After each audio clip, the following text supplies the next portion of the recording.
মালয়েশিয়ার কলিং ভিসার জন্য যারা যারা বসেছিলেন এতদিন তাদের জন্য সুসংবাদ।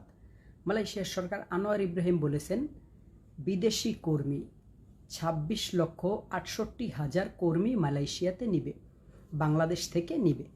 সো এই ক্ষেত্রে আপনারা যারা মালয়েশিয়াতে আসতে চান, নতুন কলিং শুরু হয়ে গেছে অলরেডি, আপনারা সবাই জানেন।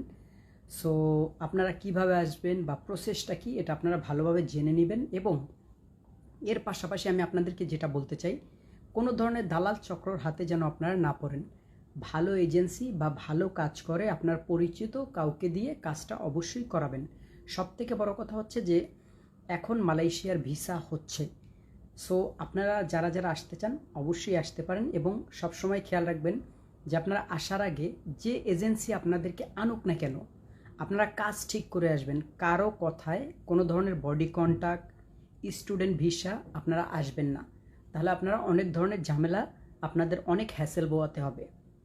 সো সেই ক্ষেত্রে আপনারা অবশ্যই যেটা আপনার ওয়ার্ক পারমিট আছে এই ধরনের ভিসাতে, যারা যেই ধরনের আপনারা কাজের সম্পর্কে জানবেন, দেখা যায় আপনি কনস্ট্রাকশন কাজ করতে পারেন না কিন্তু আপনি চলে আসছেন।